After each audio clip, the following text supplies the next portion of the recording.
देतो 150 मार्क.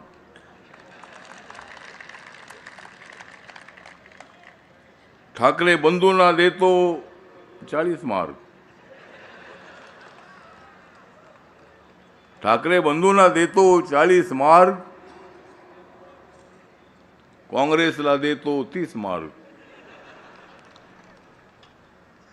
आणि बाकीचे सगळे आमचे मार्क.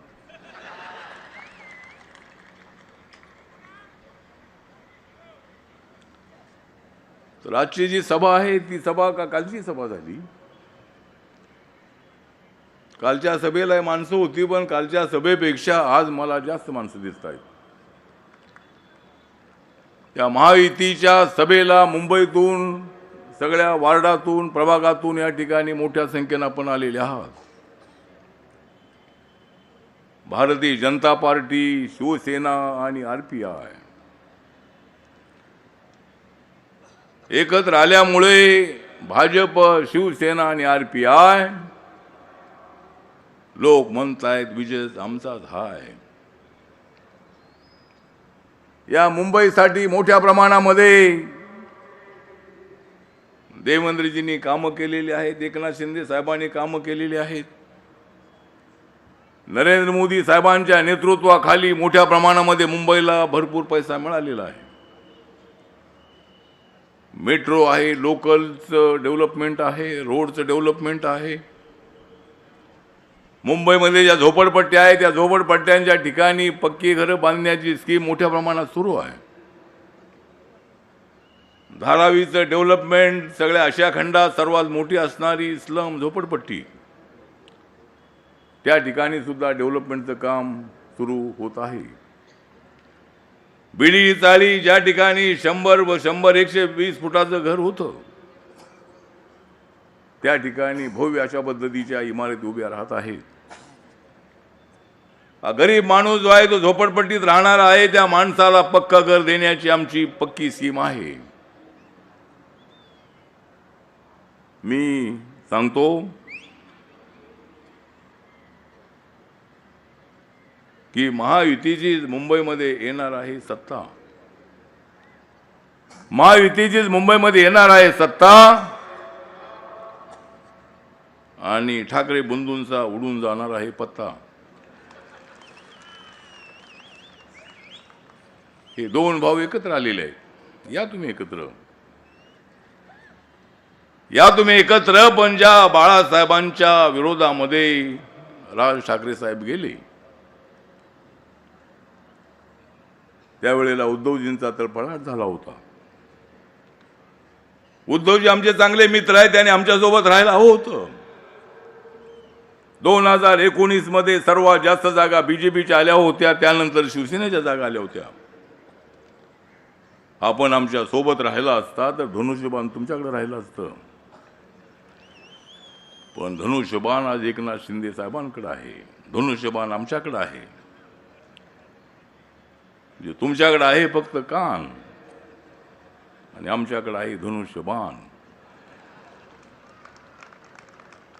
तुम्ही अशा पद्धतीचा निर्णय घेतला नसता तर आम्ही सगळे एकत्र असतो. पण तुम्ही फार लांब निघून गेलात. ज्या काँग्रेस पक्षाचा बाळासाहेबांनी आयुष्यभर विरोध केला, त्याच काँग्रेस पक्षासोबत आपण गेलात. देवेंद्र फडणवीस यांच्या पाठीमध्ये खंजीर खुपसण्याचा प्रयत्न केला तुम्ही. मॅन्डेट जो होता तो मॅन्डेट हाच होता की भाजप, शिवसेना मिळून सत्ता स्थापन झाली पाहिजे, असाच मॅन्डेट होता. पण तो मॅन्डेट तुम्ही नाकारलात आणि तुम्ही गेलात काँग्रेस पक्षाकडे. एकनाथ शिंदे साहेब खमक्या माणूस होता. 56 आमदारापैकी 40 आमदारांना घेऊन ते देवेंद्रजींकडे आले आणि सरकार आपलं स्थापन झालं. एकनाथ शिंदे साहेबांना मुख्यमंत्री म्हणण्याची संधी मिळाली 2.5 वर्ष. आणि लाडक्या बहिणींचा निर्णय आहे, अनेक निर्णय आहे त्या सरकारने घेतले. त्यामुळे मी आपल्याला एवढंच सांगतो की देवेंद्र फडणवीस, एकनाथ शिंदेजी, आम्ही सर्वजण आम्ही एकत्रित आहोत. मुंबईच्या विकासासाठी आम्ही तुमच्या सोबत आहोत. ज्या महानगरपालिकेमध्ये मोठ्या प्रमाणामध्ये भ्रष्टाचार झाला आणि उद्धवजींकडे सत्ता यासाठीच होती की बाबा ठीक आहे आपल्याकडे सत्ता होती, ती सत्ता काढून घ्यायची आहे. या ठिकाणी महापौर आपल्या महायुतीचा बसवायचा आहे आणि त्यासाठी माझा रिपब्लिकन पक्ष भाजप शिवसेनेसोबत आहे सांगण्यासाठी मी इथं आलेलो आहे. माझा दलित बौद्ध समाज जो आहे तो तुमच्यासोबत आहे. बाळासाहेबांनी शिवशक्ती भीमशक्तीची भूमिका माझ्यासमोर मांडली होती आणि मी त्याला पाठिंबा दिला आणि 2012च्या निवडणुकीमध्ये आम्ही सर्वजण एकत्र होतो. अनेक प्रश्नांची सोडवणूक करण्यासाठी मी दिल्लीमध्ये आहे. नरेंद्र मोदी साहेब अत्यंत विकासाच्या दिशेने पुढे चाललेले नेते आहेत. काँग्रेस पक्षाला जे जमलं नाही ते नरेंद्र मोदी साहेबांनी करून दाखवलं आणि देवेंद्रजी पूर्वी म्हणाले होते की मी परत येईन, आपण म्हणाला होतात, आपण परत आलात, पण मी दिल्लीवरून महाराष्ट्रात मी येणार नाही. मी आहेच आपल्यासोबत. मी दिल्लीमध्ये आहे, आपण इथे आहात. पियुष गोयल साहेब दिल्लीमध्ये आहेत आणि आपण इथं आहात. या ठिकाणी आशिष शेलार साहेब आहेत, रामदास भाई इथं आलेले आहेत आणि शिवशक्ती भीमशक्ती झाली त्यावेळेला रामदास कदम यांनी त्यांच्या कांदिवलीमध्ये एक मोठा मेळावा ठेवला होता शिवशक्ती भीमशक्तीचा. ते शिवसेनेमधले अत्यंत ॲक्टिव्ह नेते आहे. त्यांच्या मनामध्ये फार मोठी तळमळ आहे आणि म्हणून ते आपल्या भावना व्यक्त करत असतात. अमित साटमजी या ठिकाणी उपस्थित आहेत. ते मुंबईचे अध्यक्ष आहेत बीजेपीचे. राहुल शेवाळ या ठिकाणी उपस्थित आहेत. आमचे मंगलप्रभात दोडासाहेब इथं आलेले आहेत. असे अनेक मान्यवर नेते या ठिकाणी उपस्थित आहेत भाजप शिवसेनेचे. म्हणून मी काही जास्त वेळ घेत नाही. हे सांगण्यासाठी आलेलो आहे की रिपब्लिकन पक्ष आपल्या पाठीशी आहे. जय भीम आहे माझ्या गाठीशी, व मी का राहणार नाही तुमच्या पाठीशी.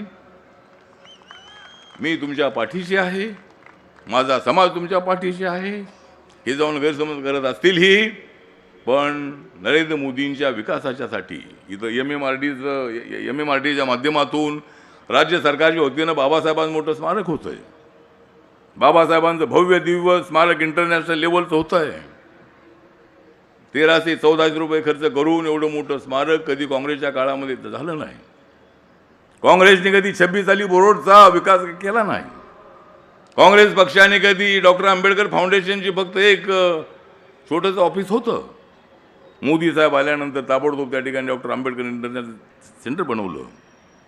बाबासाहेब आंबेडकरांनी संविधानचा ड्राफ्ट ज्यावेळेला राजेंद्र प्रसाद आणि पंडित जवाहरलाल नेहरूंना दिला होता, तो दिवस नरेंद्र मोदी साहेब आणि सगळा देश संपूर्ण साजरा करत आहे. आणि म्हणून मी आपल्याला हेच सांगतो की या देशाचं बाबासाहेबांचं संविधान बदलणं एवढं सोपं काम नाही. संविधानाला मजबूत करण्याचं काम नरेंद्र मोदी साहेब करत आहेत.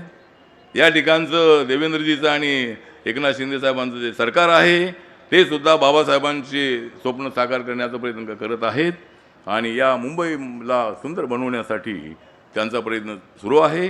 त्याच्यामध्ये माझा पक्षही आम्ही आपल्यासोबत आहोत एवढंच या प्रसंगी सांगतो. आणि 15 तारीख लक्षात ठेवा.